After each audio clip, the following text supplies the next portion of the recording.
അസ്സലാത്തു വസ്സലാമു അലാ റസൂലില്ലാഹി വഅലാ ആലിഹി വസഹ്ബിഹി അജ്മഈൻ. പ്രിയ സഹോദരി സഹോദരന്മാരെ, അസ്സലാമു അലൈക്കും വറഹ്മത്തുള്ളാഹി വബറകാതുഹു. അല്ലാഹു സുബ്ഹാനഹു വ തആല നമ്മുടെ ഒരുമിച്ച് കൂടൽ സാലിഹായ അമലായി സ്വീകരിക്കുമാറാവട്ടെ.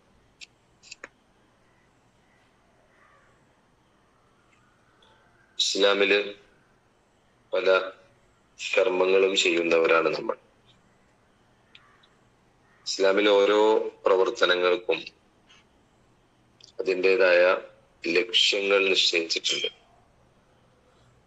ആ ലക്ഷ്യങ്ങൾ കൂടെ പൂർത്തീകരിക്കുമ്പോഴാണ് ആ കർമ്മങ്ങൾ പരിപൂർണമായി ചെയ്തു എന്ന് നമുക്ക് പറയാൻ സാധിക്കുകയുള്ളൂ. അതല്ലെങ്കിൽ അതിന്റെ പരിപൂർണമായ പ്രതിഫലം അല്ലാഹുവിൽ നിന്ന് നമുക്ക് ലഭിക്കുകയും. ഏതൊരു കാര്യം എടുത്തു നോക്കിയാലും ശരീഅത്തില്, ഫിഖ്ഹില് ഒക്കെയും ഏത് കാര്യം എടുത്തു നോക്കിയാലും അതിന്റെ ലക്ഷ്യങ്ങൾ ഒന്നുകിൽ ഖുർആനിലും ഹദീസിലും നിശ്ചയിച്ചിട്ടുണ്ടാവും, അതല്ലെങ്കിൽ നബിയുടെ ചര്യയിലും സഹാബത്തിന്റെ പ്രവർത്തനങ്ങളിലൊക്കെ അവർ ആ പ്രവർത്തനങ്ങളിലൂടെ നേടിയെടുത്ത കാര്യങ്ങൾ ചരിത്രത്തിൽ നമുക്ക് കാണാനും സാധിക്കും. നമ്മൾ പരിശുദ്ധ ഖുർആൻ ഓതുന്നവരാണ്, വായിക്കുന്നവരാണ്, പഠിക്കുന്നവരാണ്. അപ്പൊ പരിശുദ്ധ ഖുർആൻ വായിക്കണം എന്ന് ഖുർആനും ഹദീസും ഒക്കെ നമ്മോട് പറയുമ്പോൾ ആ പരിശുദ്ധ ഖുർആനിനെ കേവലം അക്ഷരങ്ങൾ മാത്രം വായിച്ചു പോയാൽ അതിന്റെ പരിപൂർണത ലഭിക്കുകയില്ല. ഖുർആനോടുള്ള നമ്മുടെ സമീപനത്തിന്റെ പരിപൂർണത ലഭിക്കുകയില്ല. ഒരാൾക്ക് പഠിക്കാനും വായിക്കാനും ഒക്കെ കഴിവുണ്ട്, പക്ഷെ അദ്ദേഹത്തിന്റെ പഠനവും വായനയും ഖുർആനോടുള്ള അദ്ദേഹത്തിന്റെ സമീപനം കേവലം അക്ഷര വായനയിൽ ഒതുക്കുകയാണെങ്കിൽ ഒരുപക്ഷെ അതിന്റെ വിപരീത ഫലമാണ് ലഭിക്കുക. എന്ന് പറഞ്ഞാൽ ഖുർആൻ വായിക്കുകയും പഠിക്കുകയും അത് ജീവിതത്തിൽ പകർത്തുകയും ചെയ്യുമ്പോഴാണ് ഖുർആൻ വായന, ഖിറാഅത്തുൽ ഖുർആൻ അല്ലെങ്കിൽ തിലാവത്തുൽ ഖുർആൻ അത് പരിപൂർണമാവുന്നത്. അപ്പൊ അതൊന്നും ആവശ്യമില്ല, ഞാനത് പഠിക്കേണ്ടതില്ല, ഞാൻ ഇങ്ങനെ വായിച്ചു പോയാൽ തന്നെ, കേവലം ഓതിപ്പോയാൽ തന്നെ എനിക്ക് പുണ്യം കിട്ടും എന്ന് വിചാരിച്ചിട്ടാണ് ഒരാൾ ഓതുന്നതെങ്കിൽ പക്ഷെ അദ്ദേഹത്തിന് പുണ്യമേ ലഭിക്കുകയില്ല. ഇതുപോലെ ഓരോ കാര്യം, നമസ്കാരം എടുത്ത് നോക്കിയാൽ ഇഖാമത്തു സ്വലാഹ് എന്ന് അതിൻ്റെതായ ലക്ഷ്യങ്ങളുണ്ട്. ഇസ്ലാമിക സമൂഹം 5 നേരം പള്ളിയിൽ ചെന്ന് നമസ്കരിക്കുമ്പോൾ ആ നമസ്കാരം കൊണ്ട് പൂർത്തീകരിക്കേണ്ട സാമൂഹികമായ, വ്യക്തിപരമായ പല ലക്ഷ്യങ്ങളും, മുസ്ലിം സമുദായത്തിലെ ഐക്യം, മുസ്ലിം സമൂഹത്തിലെ അവരുടെ പരസ്പര ബന്ധം, അതുപോലെ തന്നെ അവന്റെ വ്യക്തിപരമായ വളർച്ച തുടങ്ങിയിട്ടുള്ള ആത്മീയമായ ലക്ഷ്യങ്ങളൊക്കെയും ഉൾക്കൊള്ളുന്നതാണ് ഇഖാമത്തു സ്വലാത്ത്. അത് മുഴുവനും നേടുമ്പോഴാണ്, അതല്ലാതെ ഒരാള് എനിക്ക് പള്ളിയിലൊന്നും പോകേണ്ടതില്ല, വീട്ടിലിരുന്ന് നിസ്കരിച്ചാൽ തന്നെ എന്റെ നിസ്കാരം വീടും എന്ന് വിചാരിച്ചിരുന്നാൽ ഒരുപക്ഷെ ആ നമസ്കാരം സ്വീകരിക്കപ്പെടുകയില്ല. ഇതുപോലെ തന്നെ സക്കാത്തിനെ കുറിച്ച് നമുക്കറിയാം. നമ്മുടെ നാട്ടിലൊക്കെയും പലതരത്തിലുള്ള ചർച്ചകൾ നടന്നുകൊണ്ടിരിക്കുകയാണ്. അത് സംഘടിത സക്കാത്ത് എന്നും അല്ലാത്ത സക്കാത്ത് എന്നൊക്കെ പറയുന്നത്. നമ്മൾ നമസ്കാരത്തെ കുറിച്ച് സംഘടിത നമസ്കാരം എന്ന് പറയാറില്ല. നമസ്കാരമാണ് അതിനെ കുറിച്ച് പറയുമ്പോൾ പറയാറുള്ളത്. ഇതുപോലെ തന്നെ സക്കാത്തിന്റെ കാര്യവും സംഘടിത സക്കാത്ത് എന്ന് പറഞ്ഞ് വേറെ പറയേണ്ടതില്ല, അത് സംഘടിതമായാണ് യഥാർത്ഥം നിർവഹിക്കേണ്ടത്.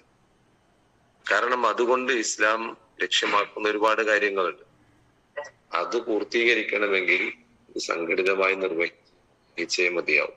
ഇസ്ലാമിക ചരിത്രത്തിൽ നബി സല്ലല്ലാഹു അലൈഹി വസല്ലമയുടെ ചരിത്രത്തിലൊക്കെ സക്കാത്ത് കൊണ്ട് നിർവഹിക്കപ്പെടേണ്ട, പൂർത്തീകരിക്കപ്പെടേണ്ട ലക്ഷ്യങ്ങളുണ്ട്. നമുക്കറിയാം, ഇസ്ലാമില് സമ്പത്ത് എന്നുള്ളത്, ആ സമ്പത്തിനെ കൈകാര്യം ചെയ്യുന്ന വിധം, സമ്പത്തിനെ ഇസ്ലാം നോക്കിക്കാണുന്ന വിധമൊക്കെ ഖുർആനിൽ പറയുന്നുണ്ട്. അത് അള്ളാഹുവിന്റെ ഔദാര്യമാണ്, അള്ളാഹു നൽകിയതാണ്. ആ നൽകിയതിൽ നിന്ന് അള്ളാഹു പറഞ്ഞവർക്ക് നമ്മൾ നൽകണം. അങ്ങനെ എന്നാണ് നാം നിങ്ങൾക്ക് നൽകിയതിൽ നിന്ന് നിങ്ങൾ നിങ്ങൾ ചെലവഴിക്കണം എന്ന് പരിശുദ്ധ ഖുർആൻ പറയുന്നുണ്ട്. ഈ മാൽ എന്നുള്ള അല്ലെങ്കിൽ ധനം എന്നുള്ള അൽമാലു മാലുല്ലാഹ്, അള്ളാഹുവിന്റെയാണ് ധനം. ഈ ധനം എങ്ങനെ ചെലവഴിക്കണമെന്നും അള്ളാഹു സുബ്ഹാനഹു വ തആല പറഞ്ഞിട്ടുണ്ട്. അതിൽ പ്രധാനപ്പെട്ട ഒരു കാര്യമാണ് അല്ലെങ്കിൽ സമ്പത്തിന്റെ ആരാധനയാണ്. ശരീരത്തിന്റെ ആരാധന നമസ്കാരം എന്ന് പറയുന്നത് പോലെ സമ്പത്തിന്റെ ആരാധനയാണ് സക്കാത്ത് എന്ന് പറയുന്നത്. അതില് ദാനധർമ്മങ്ങൾ വേറെയുണ്ട്. എന്നാൽ സക്കാത്തിന് അതൊരു ആരാധന എന്ന അർത്ഥത്തിൽ ഇസ്ലാമിന്റെ നടുത്വം ഇമാദത്തുദ്ദീൻ എന്ന് സ്വലാത്തിനെ കുറിച്ച് നമസ്കാരത്തെ കുറിച്ച് പറഞ്ഞതുപോലെ തന്നെ നമസ്കാരത്തെ കുറിച്ച് പറഞ്ഞിടത്തൊക്കെയും സക്കാത്തിനെയും കുറിച്ച് പറഞ്ഞു. അത്തുസക്കാത്ത് ഖീമുസ്സലാത്ത് വഅത്തുസക്കാത്ത് ഇഖാമത്തുസ്സലാ വഇതാഉസ്സക്കാത്ത് എന്നാ പറയുന്നത്. അപ്പോ അതേപോലെ തന്നെ പ്രാധാന്യമുള്ള ഇസ്ലാമിന്റെ അടിസ്ഥാന സ്തംഭങ്ങളിൽ പ്രധാനപ്പെട്ട ഒന്നാണ് സക്കാത്ത്. ഈ സക്കാത്ത് നിർവഹിക്കുന്നതിലൂടെ ഇസ്ലാം ലക്ഷ്യമാക്കുന്നത് അത് സമൂഹത്തില് ഒരു അഭിവൃദ്ധി ഉണ്ടാവുക എന്നുള്ളതാണ്. സമൂഹത്തിൽ അഭിവൃദ്ധി ഉണ്ടാവണം.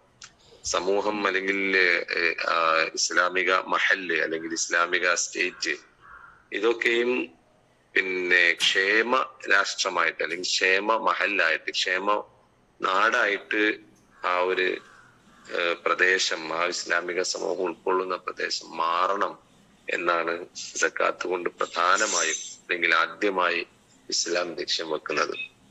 ഇത് പൂർത്തീകരിക്കാൻ സക്കാത്തിന് സാധിക്കുന്നുണ്ടോ എന്നുള്ളതാണ്. അത് ഒറ്റക്ക് കൊടുത്താൽ കഴിയുമോ? ഓരോരുത്തരും പിന്നെ തന്റെ അയൽവക്കത്തുള്ള അല്ലെങ്കിൽ കുടുംബത്തിലുള്ള നാട്ടിലുള്ള ഓരോരുത്തർക്ക് തന്റെ ചെറിയൊരു ഓഹരി കൊടുത്താൽ ഒരിക്കലും ഒരു നാട് ക്ഷേമരാഷ്ട്രമാവൂല, അല്ലെങ്കിൽ ക്ഷേമനാടാവുകയില്ല, ക്ഷേമം ഉണ്ടാവില്ല, അഭിവൃദ്ധി ഉണ്ടാവുകയില്ല. മറിച്ച് അതിലൂടെ അത് ഒരു വ്യവസ്ഥാപിതമായി ഒരു സ്ഥലത്ത് അത് നിർവഹിക്കപ്പെടുമ്പോഴാണ് യഥാർത്ഥത്തിൽ ഒരു ക്ഷേമമായ ഒരു അവസ്ഥ ഉണ്ടാവുകയുള്ളൂ. നമുക്കറിയാം ഖുർആൻ പറയും കൈലാ യകൂന ദൗലത്തം ബൈനൽ അഗ്നിയ മിൻകും, നിങ്ങൾക്കിടയിലുള്ള സമ്പന്നരിൽ കടന്ന് സമ്പത്ത് കറങ്ങാതിരിക്കാൻ വേണ്ടിയിട്ടാണ് ഈ സ്വതക്ക അല്ലെങ്കിൽ സക്കാത്ത് അള്ളാഹു നിശ്ചയിച്ചിട്ടുള്ളതെന്നാണ്. അപ്പോ നമ്മൾ ഒറ്റക്കത് നിർവഹിക്കുന്നതിലൂടെ സംഭവിക്കുന്നത് അത് കൊടുക്കുന്നവരെന്നും കൊടുക്കുന്നവരായിരിക്കും, വാങ്ങുന്നവരെന്നും വാങ്ങുന്നവരും. മറിച്ച് ആ ഒരു വ്യവസ്ഥ മാറി എല്ലാവരുടെയും കയ്യിൽ അത് എത്തുന്ന രൂപത്തിൽ ഇമാം നബവി പറയുന്ന ആർക്കാണോ കൊടുക്കേണ്ടത് ആ കൊടുക്കുന്ന ആൾക്ക് വേണ്ട രൂപത്തിൽ വേണ്ടത്ര നൽകാൻ സാധിക്കുമ്പോഴാണ് ഒരു സ്വതക്ക അല്ലെങ്കിൽ ഒരു സക്കാത്ത് പൂർത്തീകരിക്കുന്നത് എന്ന് ഇമാം നബവി പറയുന്നുണ്ട്. തന്നെയുമല്ല ഖുർആനിൽ തുഖദു മിൻ അഗ്നിയാഇഹിം വതുറദ്ദു ഇലാ ഫുഖറാഇഹിം, തുഖദു മിൻ അഗ്നിയാഇഹിം, നിങ്ങളുടെ അഗ്നിയാക്കളിൽ നിന്ന് പിടിച്ചു വാങ്ങണം, എന്നെടുക്കണം. അഗ്നിയാകളോട് അല്ലെങ്കിൽ സമ്പന്നരോട് കൊടുക്കാനല്ല പറയുന്നത്, സമ്പന്നരിൽ നിന്നത് നിങ്ങൾ എടുക്കുകയും എന്നിട്ട് പാവപ്പെട്ടവരിലേക്ക് അത് നൽകുകയും ചെയ്യണം. തുറദ്ദു എന്നുള്ള പ്രയോഗം ഖുർആൻ ഉപയോഗിച്ചിട്ടുള്ളത്. തുറദ്ദു എന്ന് പറഞ്ഞാല് പിന്നെ മടക്കി കൊടുക്കുക എന്നാണ്. അള്ളാഹു എല്ലാവർക്കും നൽകിയ പണമാണ്. അത് കുറച്ചാളെ കയ്യിൽ മാത്രം ഇങ്ങനെ നിൽക്കാൻ പാടില്ല. അത് അർഹരായ ആളുകളിലേക്ക് അത് തിരിച്ചു കൊടുക്കുകയും ചെയ്യണം എന്നാണ് ഖുർആൻ നമ്മെ പഠിപ്പിക്കുന്നത്. അതുപോലെ തന്നെ ദാരിദ്ര്യമില്ലാണ്ടാക്കുക എന്നൊരു ലക്ഷ്യം കൂടെയുണ്ട്. ദാരിദ്ര്യ നിർമ്മാർജ്ജനം കൊണ്ട് അത് സാധ്യമാവാൻ പറഞ്ഞ രൂപത്തിൽ ഒരു നാട്ടില് അത് മുഴുവനായും അത് അർഹരിലേക്ക് വേണ്ട രൂപത്തിൽ അത് നിർവഹിക്കപ്പെടുമ്പോൾ മാത്രമേ അത് ദാരിദ്ര്യ നിർമ്മാർജ്ജനം എന്നുള്ള സംഗതി ഉണ്ടാവുള്ളൂ. അതല്ലെങ്കിൽ നമ്മൾ 1000 2000 ഒക്കെ പാവപ്പെട്ടവർക്ക് ഇങ്ങനെ കൊടുക്കുകയാണെങ്കിൽ അതുകൊണ്ട് അവന്റെ ദാരിദ്ര്യം ഇല്ലാണ്ടാവുകയില്ല എന്ന് നമുക്ക് മനസ്സിലാവാൻ സാധിക്കുന്നു. അതുപോലെ തന്നെ കൃത്യമായി അർഹരിലേക്ക് എത്തുക എന്നുള്ള മറ്റൊരു ലക്ഷ്യം. അർഹരിലേക്ക് എത്തണം. ഖുർആൻ 8 ആളുകളെ കുറിച്ച് പറയുന്നുണ്ട്, ഫുഖറാ, മിസ്കീന് തുടങ്ങിയിട്ട്.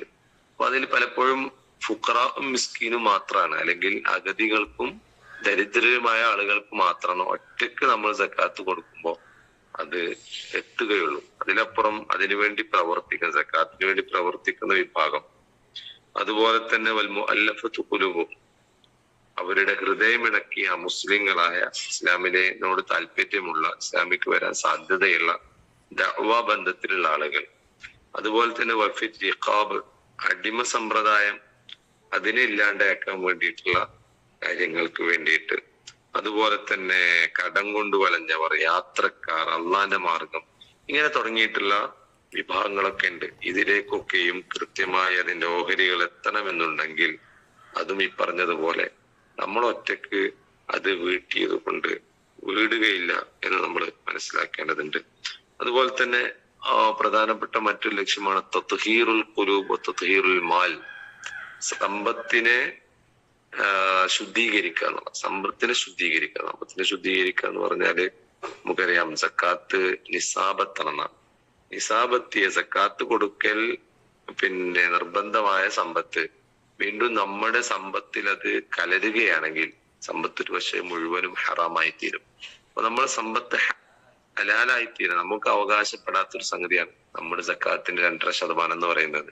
അത് വീണ്ടും നമ്മുടെ ഈ ഒരു സമ്പത്തിൽ അത് കൂടിക്കലരുന്നതോടുകൂടെ നമ്മുടെ സമ്പത്ത് മുഴുവനും ഹറാമായി തീരുന്ന, ഏതാണ് ഹലാല് ഏതാണ് ഹറാമ് എന്ന് വേർതിരിക്കാൻ പറ്റാത്ത രൂപത്തിൽ ആയിത്തീരുന്ന സംഭവവും സക്കാത്തിലൂടെ സംഭവിക്കും. ഇങ്ങനെ പറഞ്ഞത്, ഇങ്ങനെ കുറെ ലക്ഷ്യങ്ങള് ഓരോ കർമ്മങ്ങൾക്കുമുണ്ട്, സക്കാത്തിനുമുണ്ട്. അപ്പൊ അതൊക്കെയും അത് ഇസ്ലാം ഉദ്ദേശിച്ച ലക്ഷ്യങ്ങൾ പൂർത്തീകരിക്കുമ്പോൾ മാത്രമേ ആ ഒരു കടമ നിർവഹിച്ചു, ആ ഒരു കർമ്മം നമ്മൾ പൂർത്തീകരിച്ചു എന്ന് നമുക്ക് പറയാൻ സാധിക്കുകയുള്ളൂ. പാർത്ഥത്തിൽ എല്ലാ കർമ്മങ്ങളും നിർവഹിക്കാൻ പടച്ചതമ്പുരാൻ നമുക്ക് തൗഫീഖ് നൽകുമാറാവട്ടെ. നമ്മുടെ ശ്രദ്ധ ഉണ്ടാവണം. അല്ലാഹു നമ്മെ അനുഗ്രഹിക്കുമാറാവട്ടെ. വഅഖൂലു ഖൗലി ഹാദാ വഅസ്തഗ്ഫിറുല്ലാഹ ലി വലക്കും വസ്തഗ്ഫിറൂഹു ഇന്നഹു ഹുവൽ ഗഫൂറുർ റഹീം.